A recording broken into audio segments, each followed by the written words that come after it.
Buenos días, alumnos, alumnas. ¿Me escuchan? Buen día, profe, si se le escucha. Bueno, gracias. Bueno, dos temas antes de empezar con la clase. Las notas de los parciales nos está costando un poquito de trabajo organizarlas porque estamos verificando con la lista de alumnos inscritos, así que como les adelantaba por el aula, vamos a postergar el recuperatorio para los que lo necesiten. Había una interferencia para el sábado 15 con un parcial de Química 2, entiendo. Así que lo vamos a definir en conjunto el jueves, entre miércoles con las comisiones 1 y 2 y el jueves con ustedes, pero bueno, vamos a tener que poner una fecha común para el recuperatorio. Dicho esto, entiendo que las notas van a estar subidas con los puntos que corresponden a las autoevaluaciones y con las informaciones para los chicos que están cursando en el aula, pero no están inscritos en departamento de alumnos para que regularicemos este tipo de cuestiones. Y, y ahora, bueno, vamos a empezar con lo que es la segunda parte de la materia. Yo les voy a contar en términos generales esta segunda parte avanza sobre lo que ustedes vieron en la materia anual Análisis Matemático 1, que prácticamente es como, yo diría, una réplica extendida a varias dimensiones. Es decir, para hacer un resumen eh, concreto de lo que vamos a ver ahora y de lo que ustedes van a aprender, eh, todos los conceptos desde definición de función, continuidad, dominio, límite, derivada, integral, diferencial, que ustedes conocen teórica y prácticamente, porque la materia de análisis 1 es una asignatura que tiene alrededor de 150 horas más o menos dedicadas a ese tema específicamente.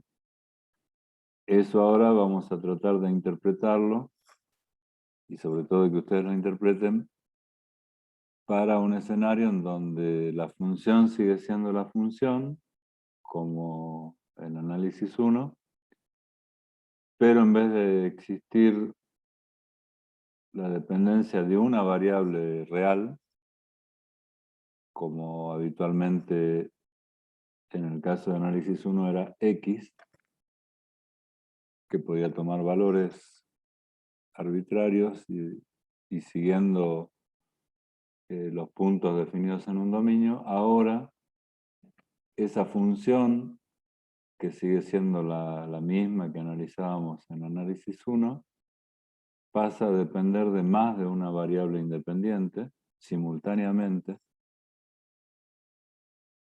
y esas variables independientes tienen las mismas características que las que tenía X cuando estaba sola actuando sobre la función. La mayor parte de los problemas reales, no importa de qué disciplina se trate, implican más de una variable independiente. Son escasos los fenómenos que uno puede resolver con exactitud considerando que la función depende de una sola variable independiente. De hecho, hay muchos procesos que nosotros los reducimos a funciones de una variable independiente por una cuestión de practicidad y por una cuestión de lógica cuando no nos interesa una solución exacta de un proceso, sino que nos interesa el comportamiento de un proceso en términos generales. hasta ahí más o menos entendieron el concepto, ahora lo vamos a ver en detalle, ¿no? En esta clase. Pero hasta ahí entienden a dónde vamos en esta segunda parte. Sí, profe. Sí, profe. Bien.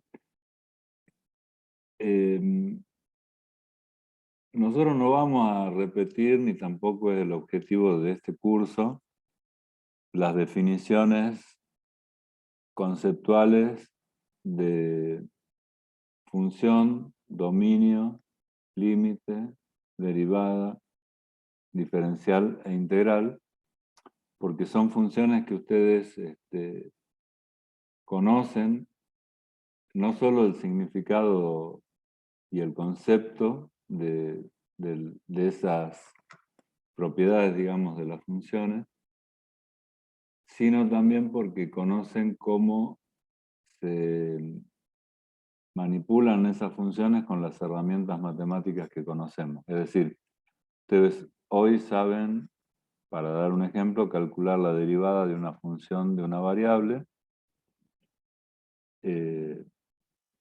desde algo muy sencillo hasta algo más complejo en donde se aplican métodos especiales.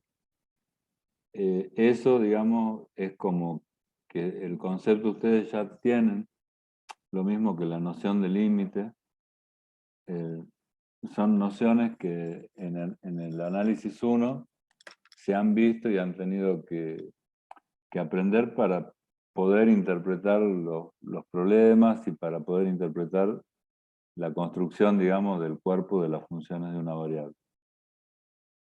En la primera parte de este bloque, que es el tema 5 hasta el tema 10, en el tema 5 concretamente vamos a ver específicamente qué son las funciones reales de varias variables reales y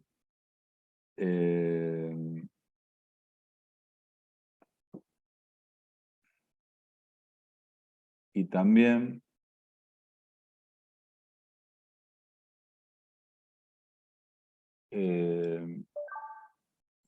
vamos a ver los primeros conceptos de derivada de una función real de varias variables reales. Los primeros conceptos. Eso sería nuestro tema 5. Después vamos a avanzar con estudio de funciones de varias variables, como ustedes vieron el estudio de máximos y mínimos en el caso de una variable. Después nos iremos a la parte de integración de funciones y ahí ya nos quedamos hasta al final del curso. Entonces, lo que vamos a hacer ahora, yo voy a mostrarle la clase de hoy, va a ser un poco monótona, diría yo, más que lo habitual, discúlpenme por ese tema, pero porque tenemos que hacer como un resumen de la primera parte del tema 5 que nos va a ocupar la clase de hoy más la clase del jueves. Y después en la clase del jueves sí usar un poco las herramientas de derivación que son los conceptos que vamos a ver en el tema 5. A ver, ahora ustedes están viendo la pantalla. Discúlpenme un segundito, que el que no la estoy viendo soy yo en mi otra computadora. Un segundo nada más, por favor.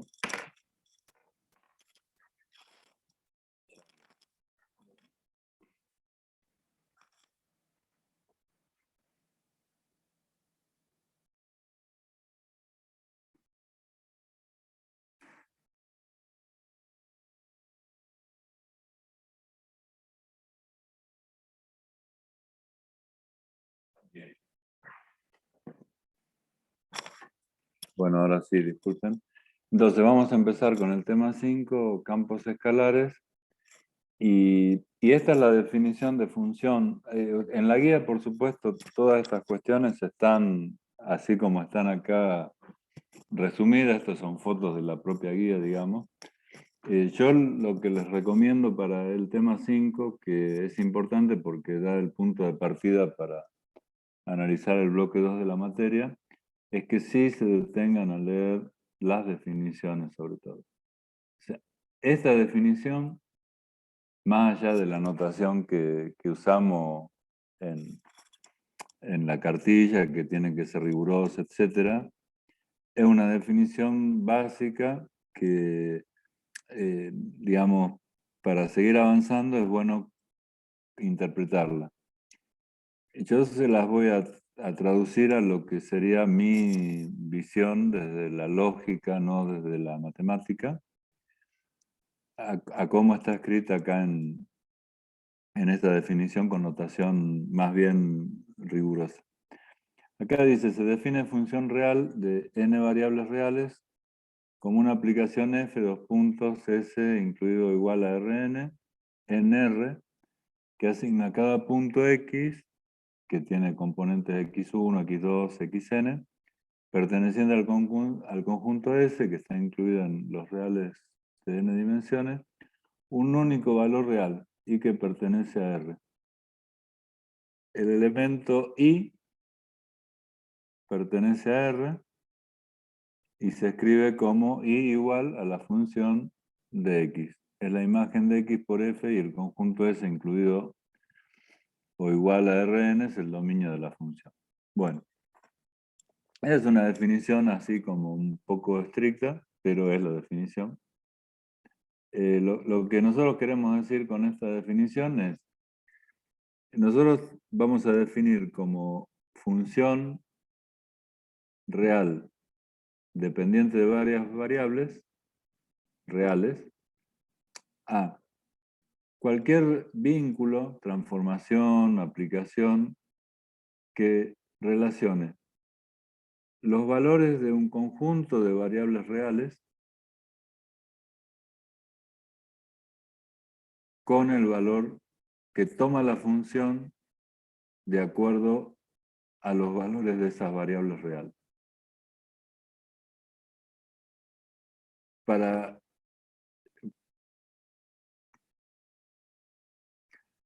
poner digamos, en blanco sobre negro,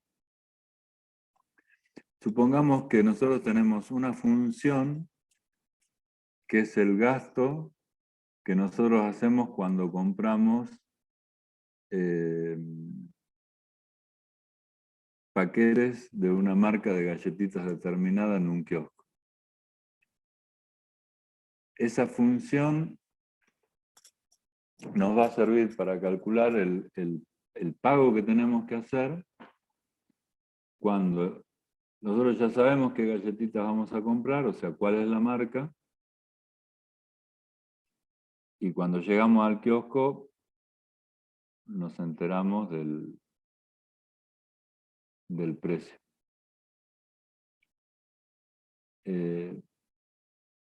¿Qué función nos daría el valor total que le tenemos que entregar de dinero al comerciante?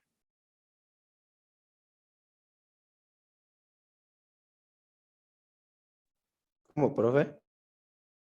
Bien.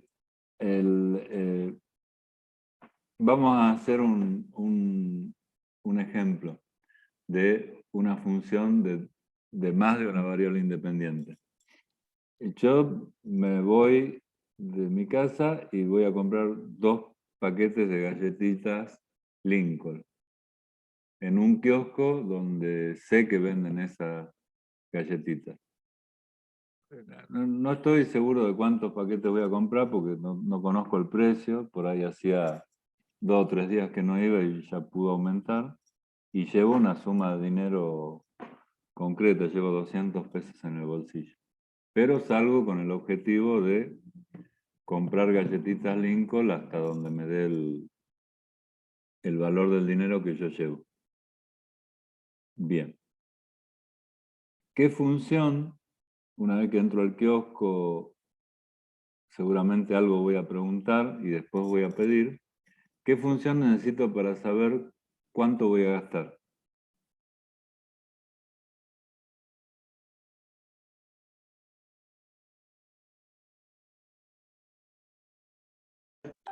¿Una función lineal?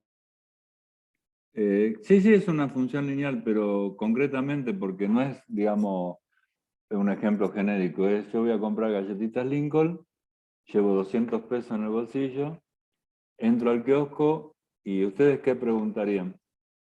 ¿O qué le dirían? Deme 8 paquetes. ¿Cómo sería el diálogo con el kiosquero? Preguntamos el precio Bien. ¿Por qué preguntás el precio? para saber hasta cuántos paquetes puedo comprar con 200.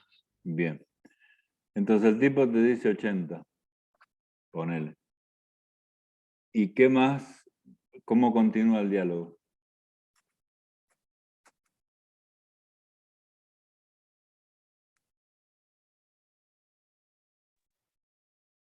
Y deme 3 paquetes.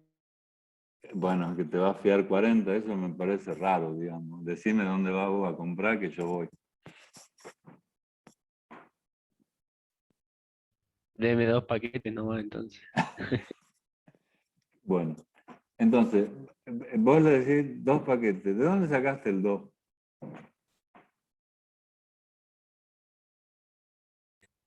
De multiplicar 80 tantas veces antes que me pase a 200. Bien. Entonces, ¿qué función utilizaste para hacer ese cálculo de decir, bueno, vos ya llegaste al kiosco, llevaste 200 pesos, con la ilusión antes salía 60 pesos el paquete, te estabas por llevar 3 paquetes y tuviste que decirle 2. ¿Qué función utilizaste en ese momento delante del kiosquero sin pensar que estabas utilizando una función multivariable que te la vamos a tomar en un examen de análisis 2, pero usaste la función y ahí, ¿qué función concretamente usaron los que han dicho el precio, Leandro, bueno, Gastón, los que están interviniendo y todos los demás? ¿Qué función usaron? Puede ser X por Y. Bien. X por Y, donde por favor definime X.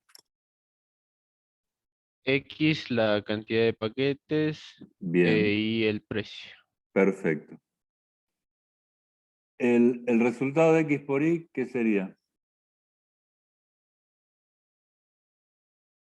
El dinero que me cuestan las galletas. Bien, o sea, podríamos decir que sería el costo total de la inversión, digamos, o de la compra. Costo total. Los 3 valores que están en juego, tanto las 2 variables que vos mencionás, Gastón, cantidad de paquetes y costo unitario, y también el costo total de la compra, ¿son números de qué tipo dentro de la clasificación de los números? Son números reales para nosotros, digamos. No necesariamente son enteros. En este caso, eh, son en general números reales. Todos los reales están involucrados en esa función que estamos manejando, según plantea Gastón, o sea, todo el campo de los reales.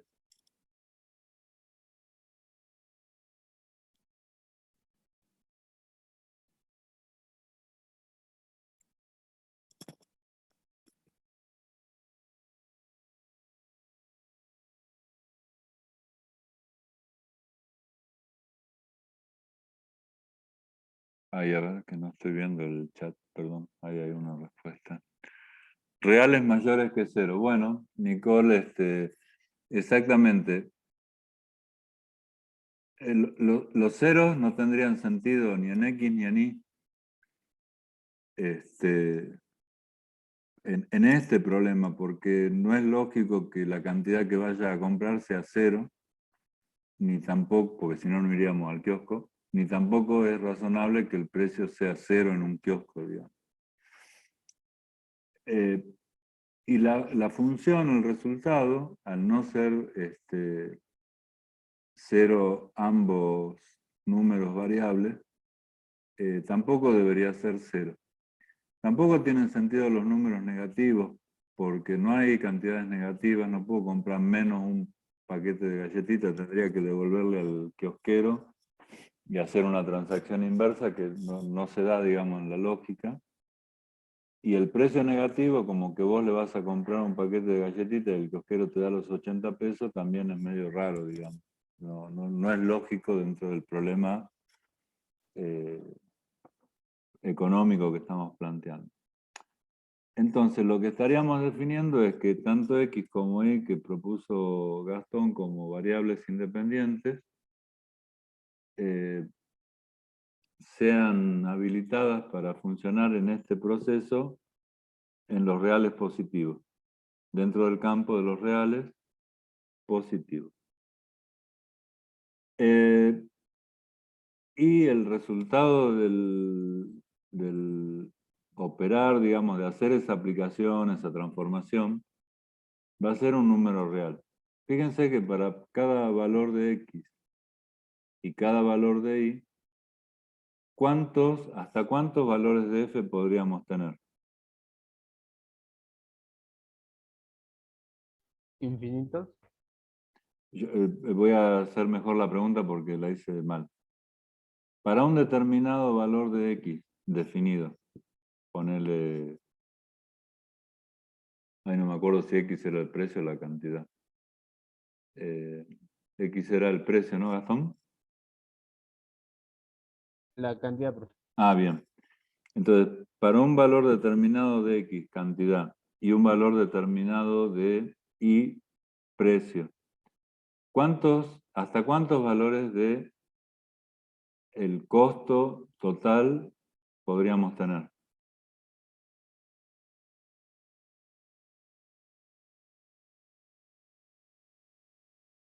Un único valor. Un único valor. Eso es lo que hace que el proceso que estamos planteando, la transformación que estamos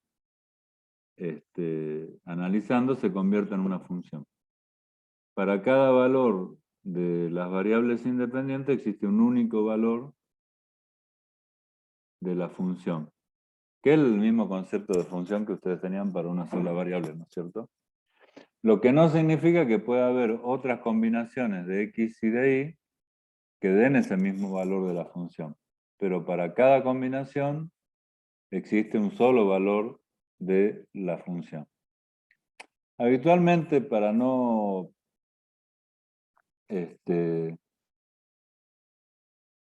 salirnos del marco rígido que tenemos en la enseñanza de la matemática, que es que Y es o sea, Y es la función y X es la variable, muchas veces se acostumbra a mantener ese Y como notación para la función, y en vez de tener X e Y como variables, poner X1, X2, o los X, digamos, que hagan falta si son más de dos variables.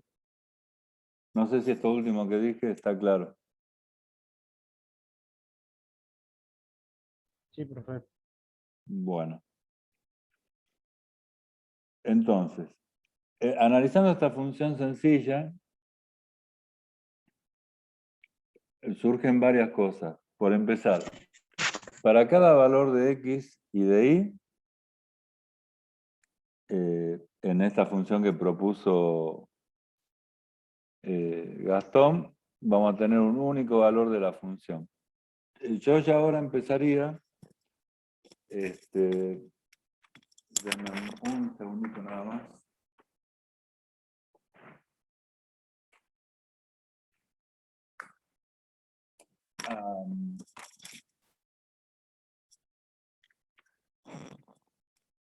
Digamos, yo ya empezaría ahora, me parece que es oportuno, a que nos manejemos con una notación que es la que vamos a usar durante el curso.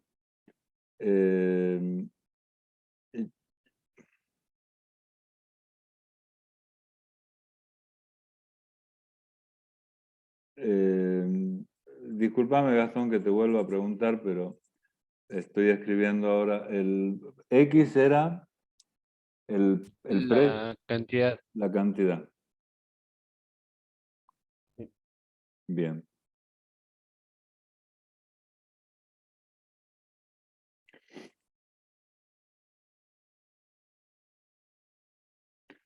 Yo digo que en la notación que nosotros vamos a usar en este curso, en términos generales, ¿no? A veces usamos notaciones especiales, pero eso que antes marcábamos como X e Y como variables independientes, vamos a tratar de normalizar a nosotros para ordenarnos nuestras cabezas, que sigue siendo Y la función de una o varias variables, no importa.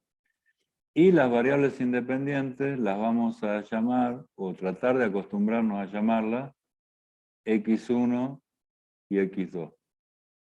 Eso nos simplifica un montón de confusiones cuando después trabajamos con funciones de varias variables. No significa que esta notación sea la perfecta, digamos, ni la mejor, porque no hay ningún criterio para eso. Podríamos poner, por ejemplo, otra notación que se usa mucho.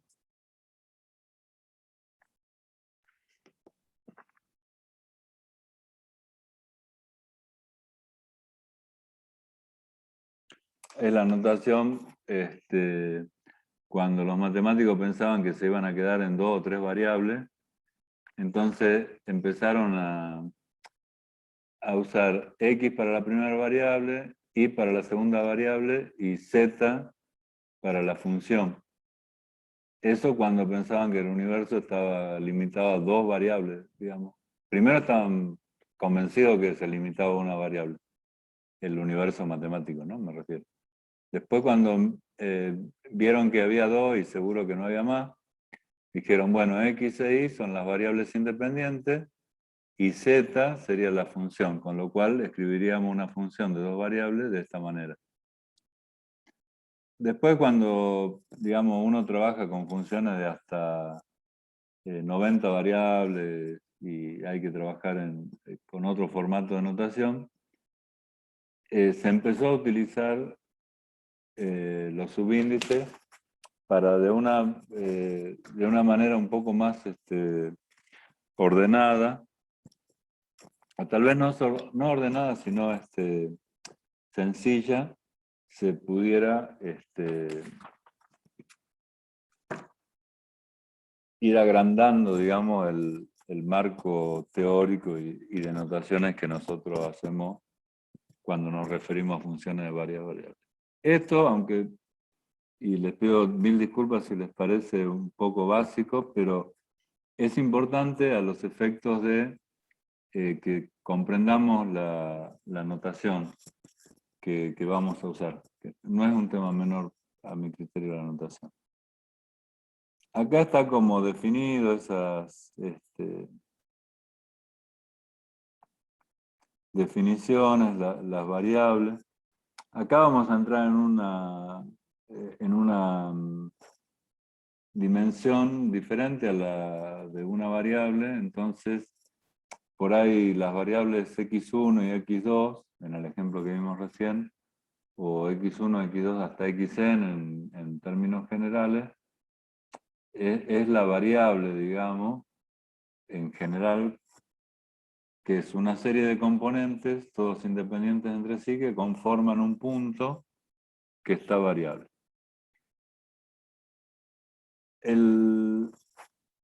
Si nosotros consideramos en el problema de las galletitas Lincoln, el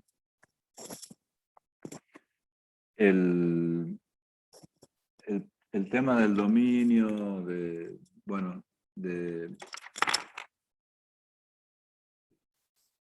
el tema de cómo está definida la función, vamos a tratar de hacer lo siguiente.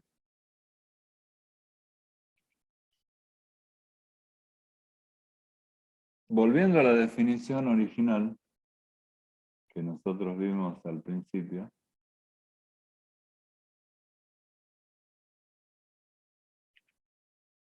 no sé si están viendo lo resaltado y el cursor que yo estoy marcando. Sí, profe. Bien, el cursor está abajo de una letra que es R con un superíndice n, que significa un conjunto de reales n-dimensional. Por ejemplo, en un plano pueden haber infinitos puntos, y esos puntos quedan definidos por 2 coordenadas. ese conjunto de puntos en el plano sería el R2, si el plano es infinito. ¿En eso estamos conformes, digamos, con lo que conocemos o explicamos algo?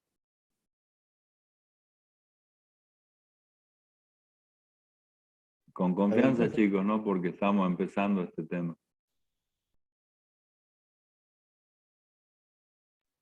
Está bien, profe.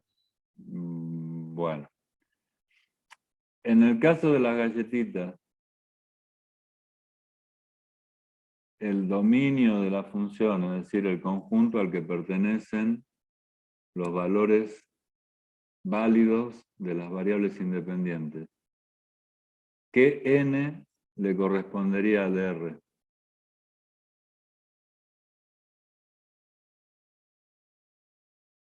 3. 2. 3 y 2 dijeron casi simultáneamente. Y a ver en el chat, silencio en el chat. 3 y 2 van por ahora. Estamos hablando de este Rn que está acá, ¿no es cierto? ¿Alguien que desempate?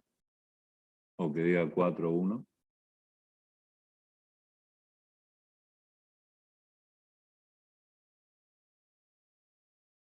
Hola.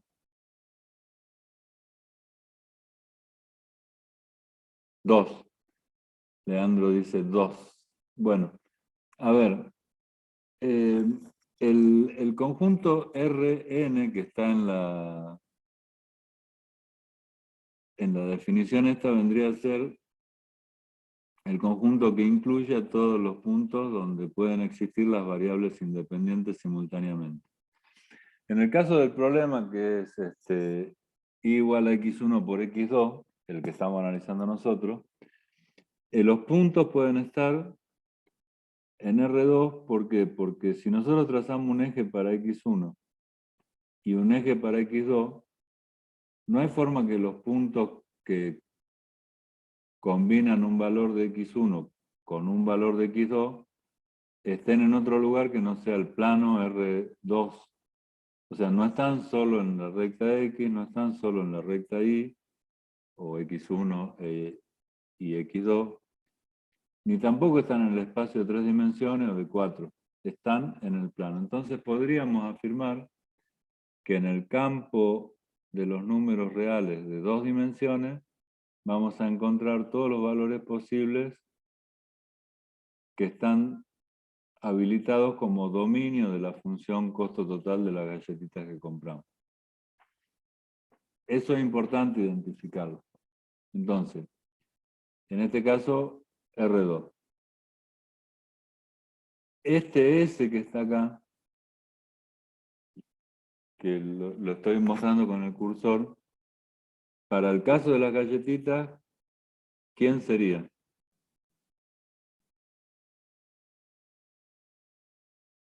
Los reales mayores a 0.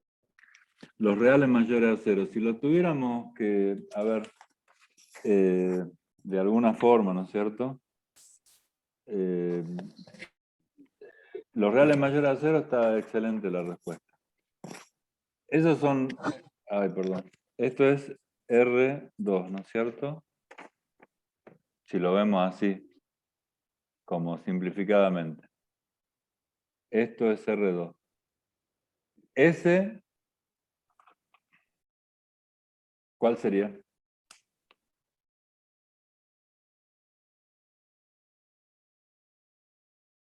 Si tuvieran que rayar ahí el dominio. El primer cuadrante.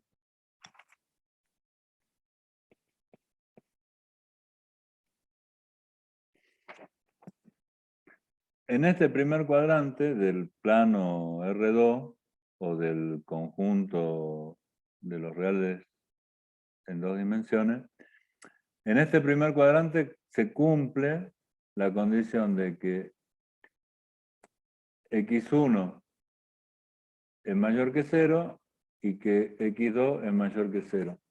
Acá la única observación que tendríamos que de alguna manera hacer, aunque eso es difícil de dibujar, es que el eje, digamos, o los ejes del primer cuadrante no están incluidos en el dominio.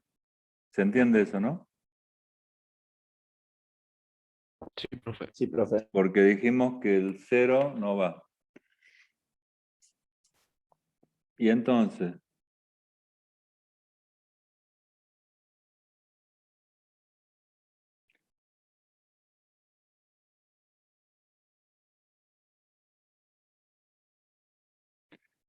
si ustedes tuvieran que definir analíticamente ese dominio,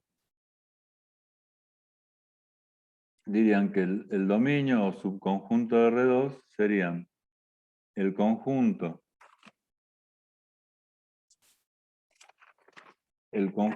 formado por los puntos x1 y x2, tal que, ¿qué ponemos acá para x1?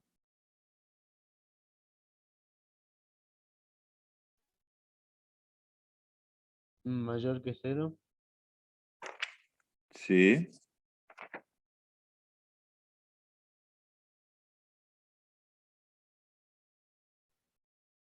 Y en el límite superior, ¿qué ponemos?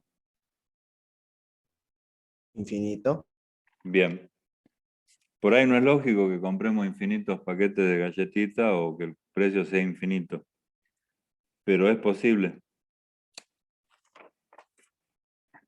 Digamos, no sé si me explico. Por ahí podríamos poner un subconjunto del dominio más acotado diciendo que el precio de la galletita no puede ser más de 200 pesos, pongámosle, y la cantidad que voy a comprar no puede ser más de 30 porque no las puedo llevar, digamos, ponerle. Entonces podríamos acotar ese dominio, pero desde el punto de vista de la función, también está habilitada para todo el resto. ¿Eso se entiende?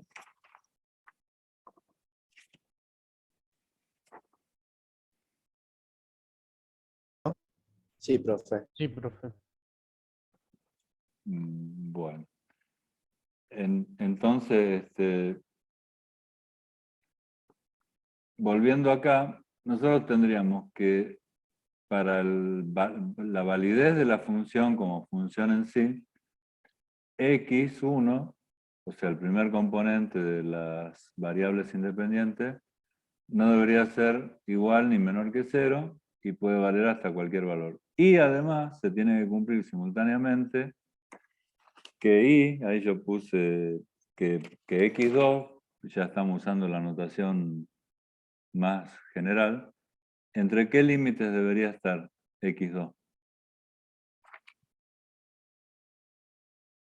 Mayor que 0 y menor que infinito también. Los mismos límites. Este es un i, con perdón de la prolijidad. Y sí, los mismos límites, en este caso, para la variable x2. La pregunta digamos, del millón en este caso para interpretar el concepto de función de dos variables es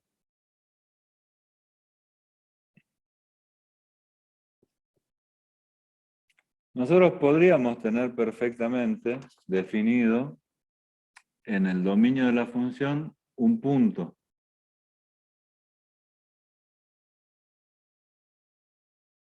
A ver, dentro del eje de la x y dentro del dominio de la función, ya sea el dominio extendido o el dominio acotado, lo que sea, podríamos marcar un punto. Yo no me acuerdo, a ver, el x1 era, ya estoy mal con el tema del precio, cantidad. Bueno, la cantidad es x1. Entonces nosotros podríamos decir 3, supongamos, ¿no es cierto? 3 paquetes. Y el precio, vamos a poner los 80 pesos. ¿Alcanzan a distinguir el gráfico? Bueno, el gráfico es muy pretencioso. ¿Alcanzan a distinguir el esquema este? Sí, profe. Para esta combinación 3, 80, ¿la función cuánto vale?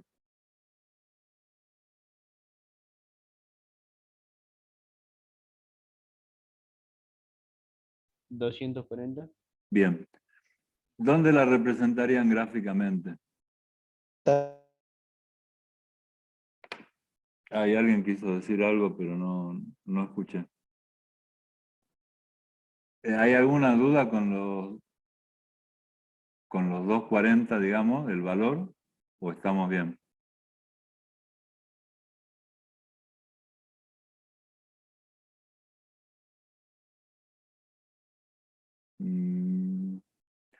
No veo nada. Chicos, por favor, una ayudita para el profe. Con el 240 que tiramos, ¿se entiende bien? Entonces seguimos. La pregunta es, si estamos todos de acuerdo que el costo total en ese punto de X1 y X2 va a ser 240. Y yo les pido, háganme el gráfico del valor de la función. ¿A dónde lo hacen?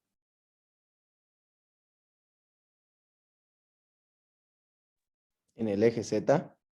Bien. Ahí entonces entramos, si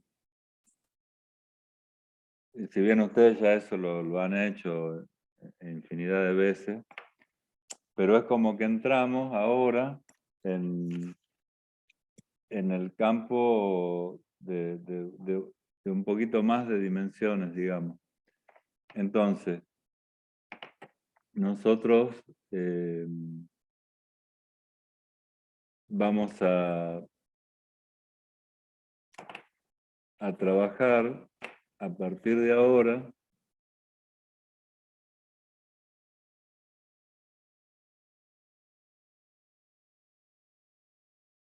con otro concepto de lo que es la gráfica de una función. Entonces nosotros tenemos lo que teníamos recién en el plano, lo seguimos teniendo en el plano. Primer cuadrante, dominio, x1, x2, un punto, x1 sub 0, x2 sub 0, y un valor que combina el valor 3, digamos, de x1 sub 0, que habíamos dicho, bueno, 3, y el valor 80, y el valor 80 de x2 sub 0. Acá si nosotros llamamos x1 y x2 a las variables independientes y llamamos y a la función que surge de combinarla, el eje z lo llamaríamos y. Esto es solamente una cuestión de notación. Los ejes son indiferentes a la notación que usemos para identificarlo. Eso, digamos, es absoluto la posición de los ejes más allá de las letras que usemos para identificarlo. Entonces, lo que decía recién uno de ustedes, el eje Z, bueno, nosotros en este momento lo estamos llamando X, ¿y dónde pondríamos los 240? Supongamos que esto es 100, le digo esto. Sobre el eje. Y sí, Nicole, sobre.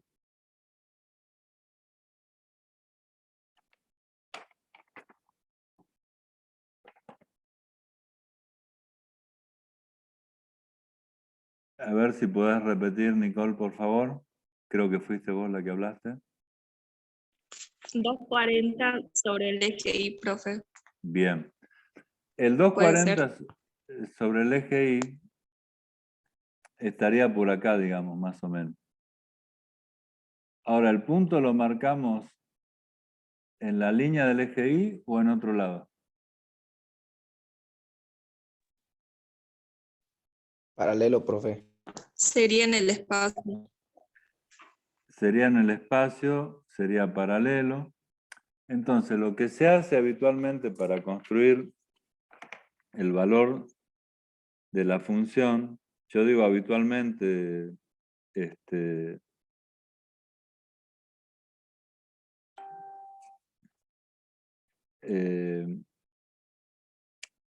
eso tiene muchas variaciones en función de cómo uno lo quiere hacer, pero lo que se hace habitualmente es, a partir del punto del dominio, se traza una línea paralela al eje donde está representada la función, que tenga un valor, según la escala de la función, de 240 en este caso. Y la función sería la función evaluada en x1, 0 y en x2, 0. Esta es un punto de la función. ¿Alguna duda respecto de eso? Profe, Sí, a mí no me había quedado claro por qué era R2 bien. en este caso.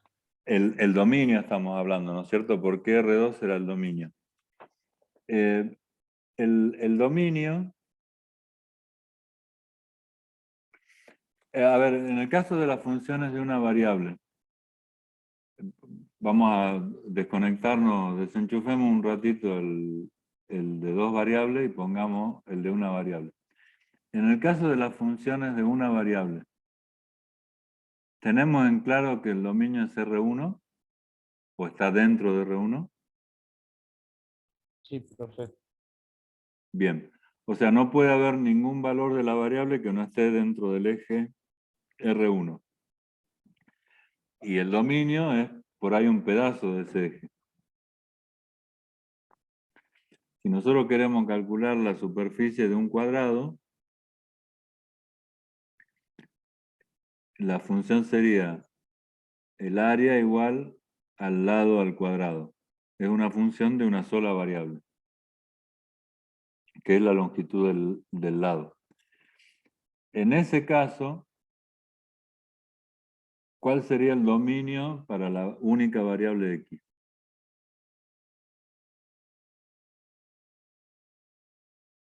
Los reales positivos.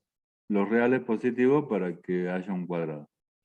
Y los reales positivos, ¿cómo los representas gráficamente?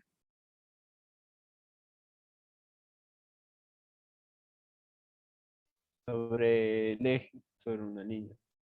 Sobre una línea coincidente con el eje x por tradición, sin contar el punto x igual a 0, ni todos los valores negativos. Eso sería R1. O sea, los reales positivos, así como están planteados, sería el número 1, el número 2, el número 3, y todos los infinitos números que están entre medio de eso. No hay otra posibilidad. Esos son reales positivos y una dimensión. Ahora, con el tema de la compra de las galletitas, nosotros encontramos que tenemos dos variables. No solo puede cambiar la cantidad de paquetes, sino también puede cambiar el precio de cada paquete.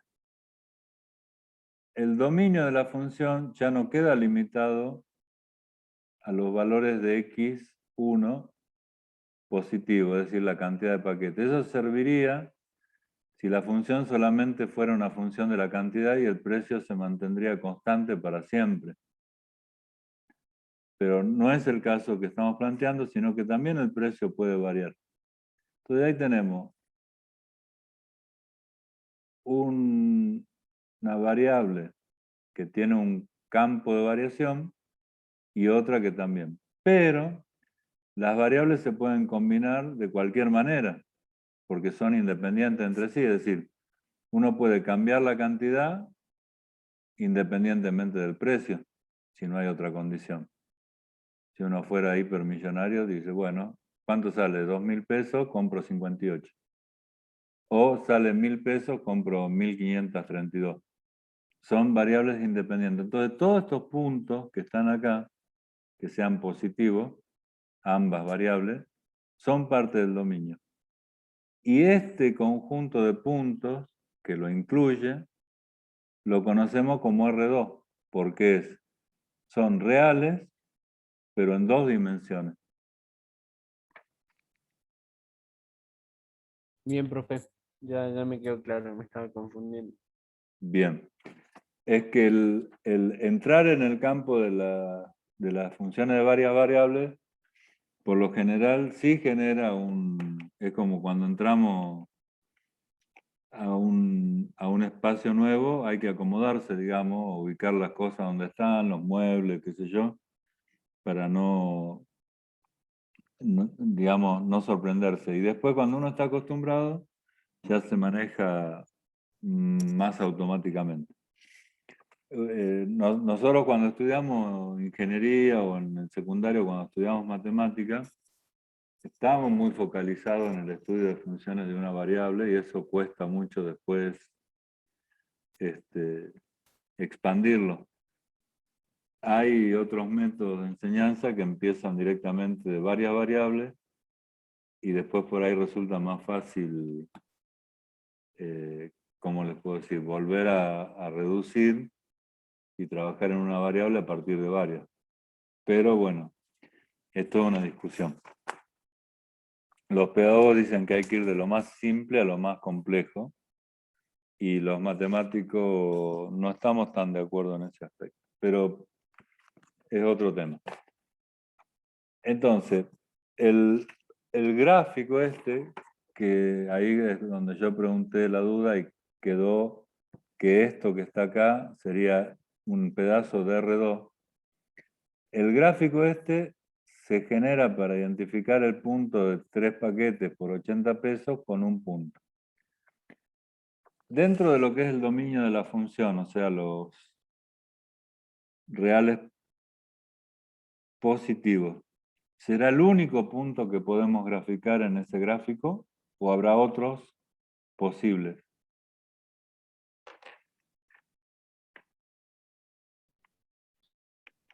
¿Cómo, profe? Digo, dentro de este gráfico hemos tomado una combinación de 3 con 80.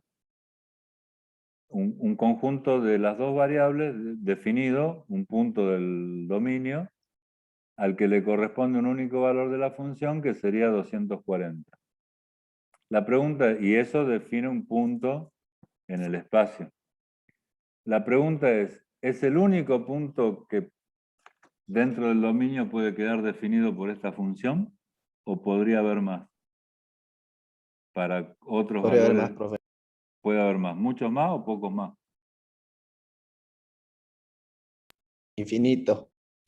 Bueno, Infinitos. infinito, Nicole, esa es la respuesta. Y nosotros podríamos tomar otro punto.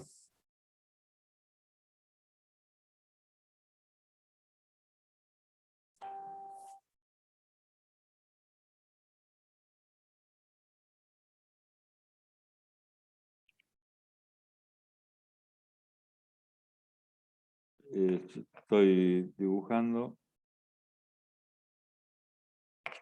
Va a quedar complicado el gráfico, pero no se preocupe.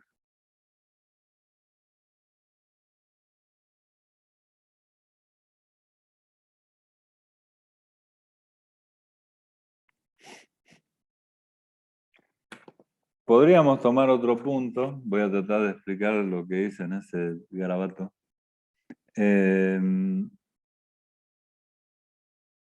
Por ejemplo, un punto que sea 5 paquetes de 100 pesos, que también es válido, digamos, dentro del dominio. Entonces eso nos daría 500 en vez de 240. Y sería otro valor de la función x11, x21, correspondiente a los respectivos valores x11 y x21. ¿Se entiende? Sí, profe. Bueno. Ahora, me dicen con razón que hay infinitos de estos puntos, no dos.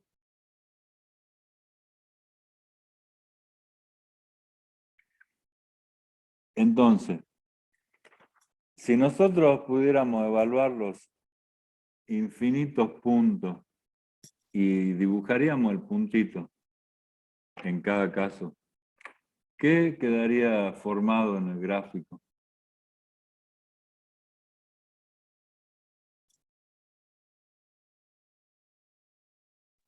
La imagen, La imagen de la función y qué forma tendría esa imagen. Un plano. Un plano, correctísimo,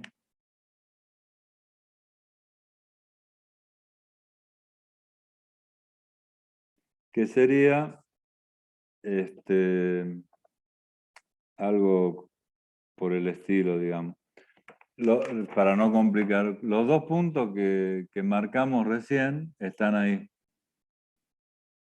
pero hay infinitos puntos, ¿no es cierto? Y va a ser un plano que cuando x vale casi 0 y y vale casi 0, o x1 y x2 valen casi 0, el plano, bueno, va a ser casi 0. Y después a medida que aumenta x y que aumenta y, como es un producto, el plano va a ir aumentando. Puede ser más torcido, más inclinado o menos inclinado, según, digamos, la escala que usemos y las unidades que tomemos de cada lado. Si las unidades fueran 1 por cada cantidad y 1 por cada peso del precio, el plano saldría como a 45 grados del plano XY. ¿Entienden lo que les estoy diciendo ahora? Sí, profe. Entonces, lo que antes para nosotros en una función de una variable era una curva, como la representación de la función, ahora es una superficie.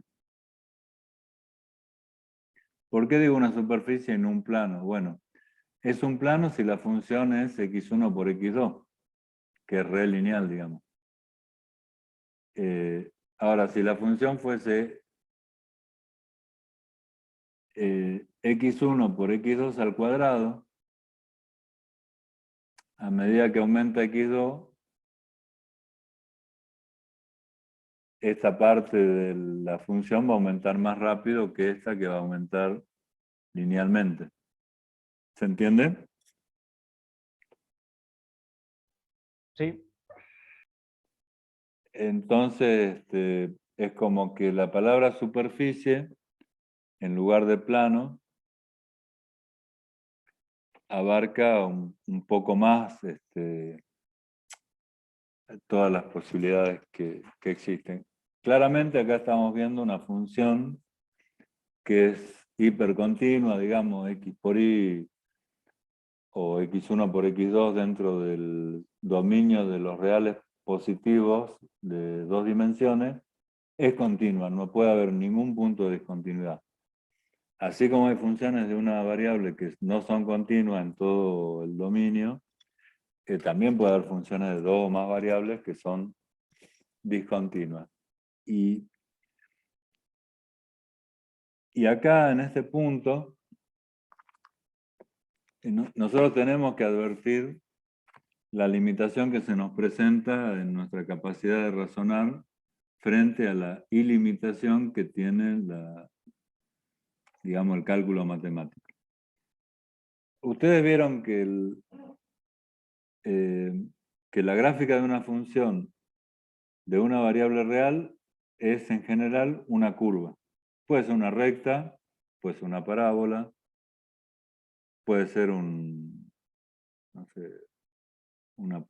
pedazo de una elipse, puede ser una asíntota, bueno. Pero en general la función real de una variable real se representa a través de una curva. De la misma manera que la función real de dos variables reales se representa gráficamente a través de una superficie. El grado de libertad de 1 pasó a 2. Y cuando decimos superficie no queremos restringirnos a un plano, por eso decimos superficie. Superficie puede ser una porción de una esfera,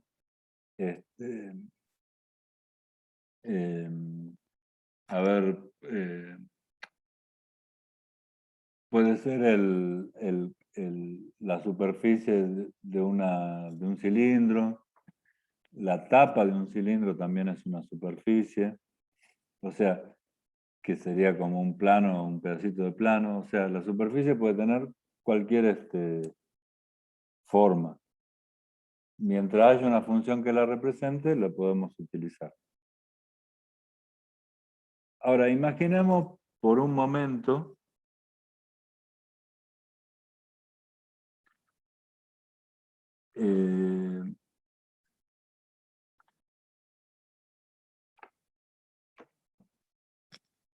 que vamos al kiosco a hacer la misma operación comercial de comprar galletitas y no vimos cuánta plata teníamos en el bolsillo cuando salimos de la casa. Suponemos que tenemos la billetera o la plata porque nos tocamos el bolsillo y hay algo, pero no sabemos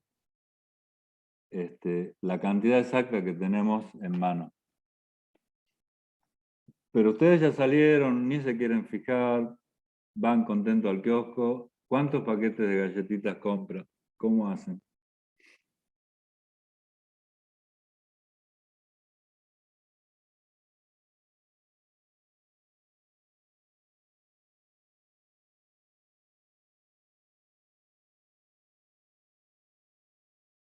Hay que fijarnos cuánto tenemos para hacer. Bueno, entonces, esa, hasta el momento que vos no la contás, es una variable. Igual que el precio que te va a decir el kiosquero.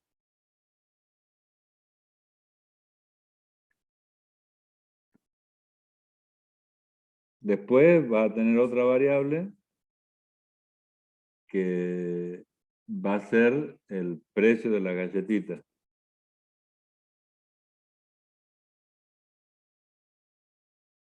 Y después la cantidad. Ahora, sin saber la plata que vos tenés, ¿cómo vas a saber cuántas galletitas vas a comprar? ¿Cuál sería la función que en base a la plata que vos tenés, el precio de las galletitas,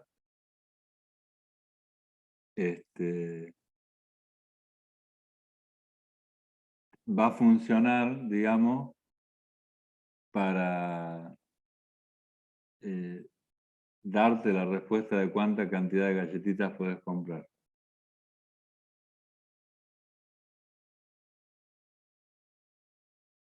Sería x1 igual a y sobre x2. X1 igual a y sobre X2. Correcto. Eso sería ya operar sobre una función de dos variables para determinar otras condiciones. Para ustedes, determinar la superficie de un rectángulo ¿sería o podría clasificarse como una función de dos variables independientes?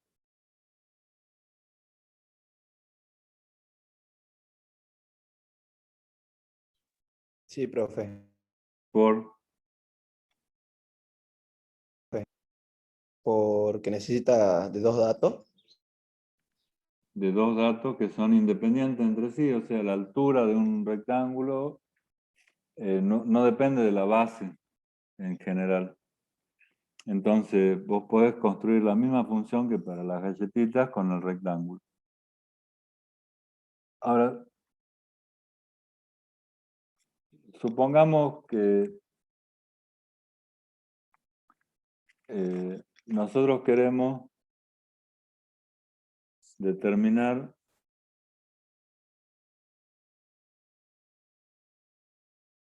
el volumen de un tanque que tiene una forma de prisma, iba a decir, de paralelepípedo.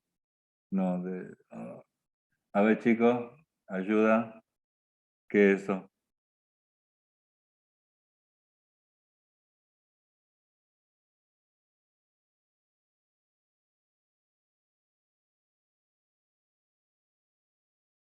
No es un cubo. O por lo menos pretende no ser un cubo. ¿Qué cuerpo es ese?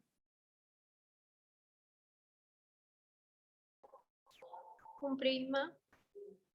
Un prisma. No estoy seguro, ahora me agarró una duda existencial con el prisma.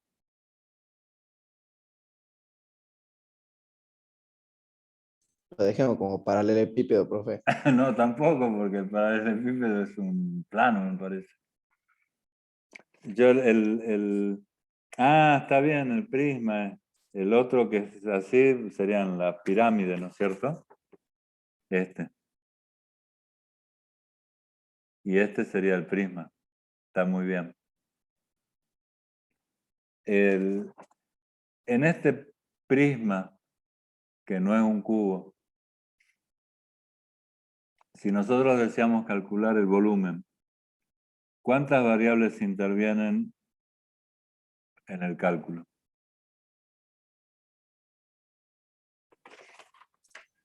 3. 3. Y las tres, digamos, llamemos como las llamemos, son independientes entre sí, no hay ningún motivo por el cual la profundidad tenga que depender del ancho o la altura tenga que depender de la profundidad, en teoría, ¿no es cierto? Claramente acá tenemos una función de 3 variables. Si nosotros definimos un dominio donde las 3 variables tienen que ser reales positivas para que tenga sentido, digamos, el prisma, ese dominio estaría incluido en R ¿cuánto? 3. ¿Quién dijo 3 que no pude ver? ¿Gastón? No. Denis. Yo, profe. Bien, Denis. En R3. El R3 gráficamente sería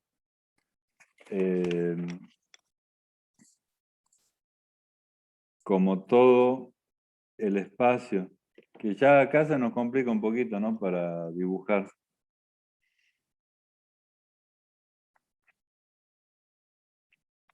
Porque yo, digamos, podría mostrarle dónde va la variable x1, dónde va la variable x2, dónde va la variable x3, que serían 3 variables independientes, el ancho, la profundidad y la altura del prisma. Y todo el espacio, para atrás del papel, para adelante del papel, para los costados, para arriba y para abajo, está ocupado por infinitos puntos que combinan un valor de x1 con un valor de x2 y un valor de x3. ¿Se entiende? Sí, profe. Bien.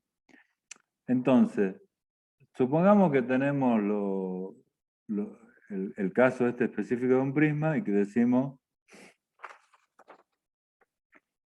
que el subconjunto pertenece a R3. Ahora, nosotros tenemos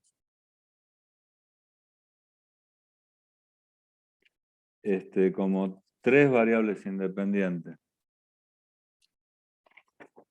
¿Cómo estarían acotadas analíticamente para que pertenezcan a un subconjunto de R3 que tenga sentido para definir el volumen del prisma?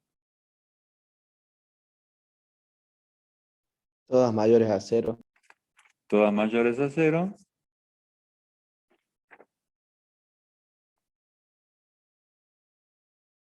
Y Y menor. menores a infinito. Y menores que infinito, que son en cada eje serían los reales positivos. Entonces, La función que nos daría el volumen del prisma, que también es lineal, o sea, es continua para todo el dominio, sería algo como esto. ¿De acuerdo? Sí, profe. Bueno. Un punto del dominio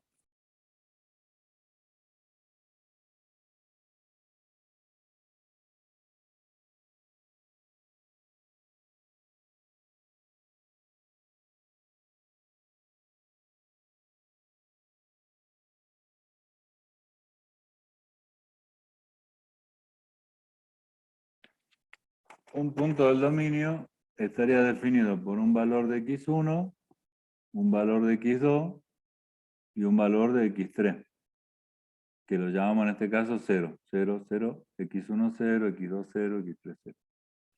Y estaría representado en el espacio donde está el dominio, que sería el R3 del primer octante, porque bueno, es un problema geométrico. Ahora, la función vale x1, 0 multiplicado por x2, 0 multiplicado por x3, 0. El valor va a ser único para esa combinación. No hay dos valores posibles, no hay. Y también va a ser real, porque al estar definido el dominio como reales positivos para x1, para x2, para x3, el producto de esos tres números también va a ser real. Ahora bien, esto sería el punto en el dominio. Vendría a ser más o menos parecido a cuando nosotros, en el caso de una función de dos variables, marcamos un punto en el dominio, que del plano pasó ahora al espacio de tres dimensiones. Pregunto, ¿dónde graficarían el valor de y, que es x1 por x2 por x3? En un cuarto eje. Bien, en un cuarto eje, que sería el eje y. ¿A dónde lo pondrían a ese cuarto eje?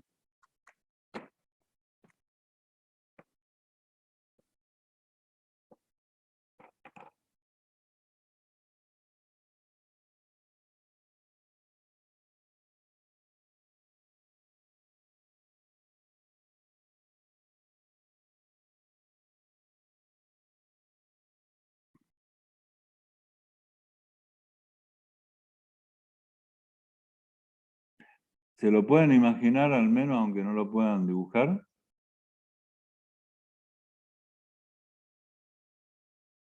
Más o menos, profe. No, bueno, a ver, no es fácil porque para imaginárselo tendríamos que borrar de nuestra cabecita toda la estructura mental que tenemos del espacio, digamos, de tres dimensiones y empezar a imaginar cosas que no tienen tres dimensiones o hasta tres dimensiones y tienen más. Cosa que es muy difícil. Yo hace varios años que dicto la materia, que la leo, la releo y demás, y nunca me imaginé en el esquema que yo tengo de tres dimensiones, algo de cuatro dimensiones. No lo puedo imaginar mentalmente porque siempre uno trata de asociarlo con el espacio que nosotros conocemos. Y ahí el cambio que hay que hacer para poder entender a dónde va a parar el valor de la función cuando es una función de tres variables, es que en realidad no tenemos que estar limitados por la representación gráfica de una función para entenderla. Lo más importante de una función resulta ser el conjunto de valores que toma la función en base a los valores que toman las variables. Después, representarlo gráficamente, sí, claro que es de gran ayuda para la mayoría de los casos. Pero cuando uno no puede hacer la representación gráfica, porque ni se la puede imaginar y menos dibujar, no hay que desesperarse, sino simplemente interpretar que en este caso la función del volumen del prisma va a ir creciendo a medida que crecen los valores de las variables independientes. Y uno sí se puede imaginar al prisma en sí mismo creciendo el prisma, o sea, haciéndose más grandote. Y ahí no necesitamos ponerlo en un eje al valor del volumen. O sea, no sé cómo explicarlo esto. Imagínense un prisma que está definido y que de repente ustedes hacen que aumente el valor de x1, x2 y x3 y se imaginan al prisma que va ensanchándose, aumentando la profundidad y aumentando la altura. Eso, si lo asociamos con el volumen, numéricamente es como que el número crece. Y eso es lo que tenemos que tratar de interpretar cuando hay una función de más de dos variables, sin ponernos en la obligación de buscarle un eje a ese valor. O sea, hay que imaginarse más bien el proceso y no tanto la representación gráfica. Acá Denis dice, está complicado de representar, y sí, exactamente, está complicado de representar, y la única manera que tenemos para no complicarnos es desapegarnos de la necesidad que nosotros tenemos de todo ponerlo en gráfico y imaginarnos el proceso como proceso en sí mismo.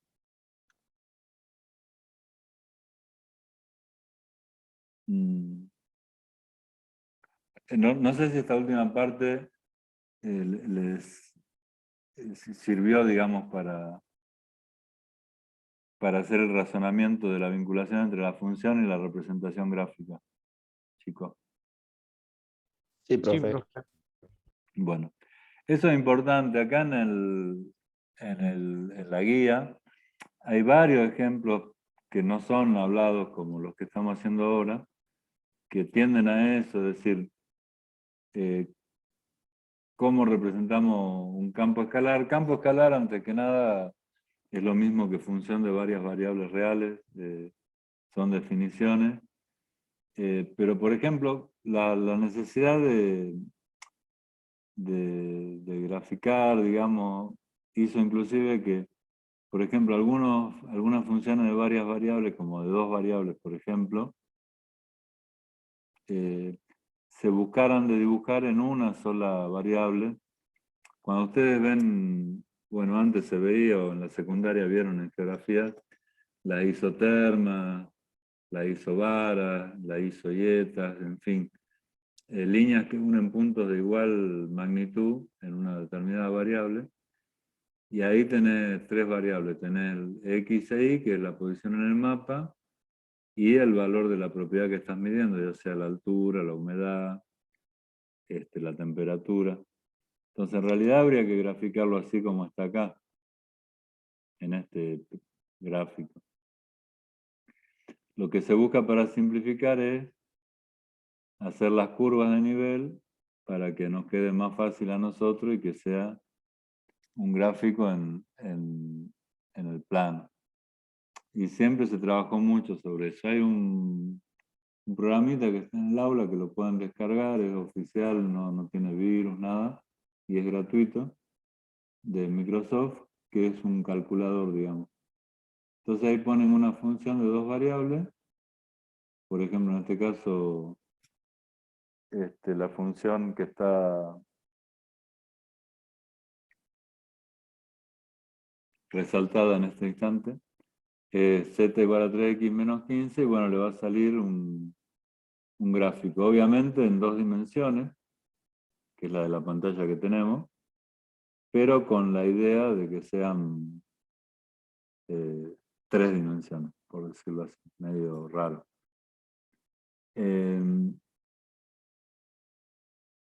lo que viene después de este marco conceptual es cómo nosotros trabajamos con las funciones de varias variables, que en parte ahora van a ver algunos ejercicios con las profes de manejo de funciones de más de una variable, o sea, determinar dominio, calcular algún límite, que son ejercicios de práctica, digamos. Acá en realidad lo que nos interesa es que todos los conceptos que ustedes tienen de funciones de una variable los puedan expandir a dos o más variables. En nuestro criterio, un aspecto fundamental para encarar esta parte de la materia, que es el análisis de funciones de más de una variable, es interpretar el concepto de función de dos o más variables. Que eso se alcanza a interpretar haciendo alguna práctica como hicimos ahora, de proponerse decir, bueno, ¿qué otra función yo conozco o se me ocurre que pueda involucrar dos variables independientes o tres variables independientes? Y esa función, verificar si es realmente una función de dos o tres variables independientes, a veces nos confundimos y hay funciones que pensamos que son de tres variables, pero hay dos de las variables que están relacionadas entre sí.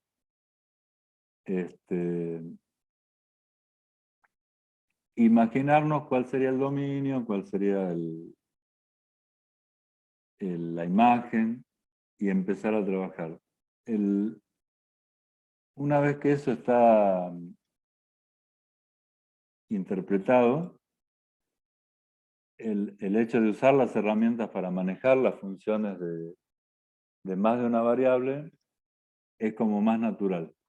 La otra alternativa es no detenerse en este concepto que hoy estuvimos casi 1 hora y media analizando y mecánicamente extender todo lo que hacemos para una variable a dos o más variables. Eso es complicado porque siempre en la matemática tenemos resultados que surgen de la resolución de los problemas y resultados que surgen de la resolución de los problemas más el análisis lógico del proceso. Si a nosotros el volumen del prisma nos da menos 32 metros cúbicos, es que algo en el planteo no estuvo bien. Y eso hay que tener cuidado. Por eso digo, esta parte, y les pido por favor si ustedes se pueden detener un poquito en la lectura de las primeras páginas de la guía del tema 5, es a mi criterio importante.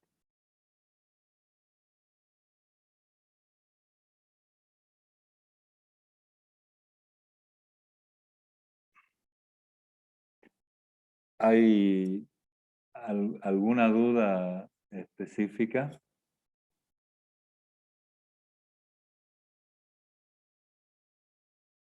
No, profe. ¿Cómo les parece que va a ser este tema? Por ahora se entiende. Bien, eso es importante. Pero después viene una serie de, ahora van a empezar con las profes, de herramientas para utilizar, digamos. O sea, esto es conceptual puro, a nosotros nos parece imprescindible, pero también van a tener que calcular derivadas, va a haber un nuevo concepto como derivada parcial, pero nada se aleja de lo que ustedes conocen para una variable, porque todo se termina reduciendo en analizar los problemas de dos o más variables en sumas de problemas de una variable manteniendo el resto constante. Así que espero que nos vaya bien con este tema. Acá veo parecido a álgebra. Bueno, hay mucha relación con álgebra en la parte de los gráficos, pero tenemos un ejercicio que vamos a hacer recordando álgebra, pero la verdad que es análisis 1 extendido, digamos, lo que estamos viendo ahora. Y de álgebra sí tienen todo lo que ustedes vieron de álgebra y geometría analítica para representar cosas en el espacio, digamos, por decirlo de alguna forma. Bueno, si no hay otras dudas, yo estaría pasando el host, la veo a Adriana. ¿A quién le paso el control? Hola, buenos días Hola, chicos, Silvia. buenos días. Profe. A mi profe, páseme a mí, por Muy favor. bien. A ver.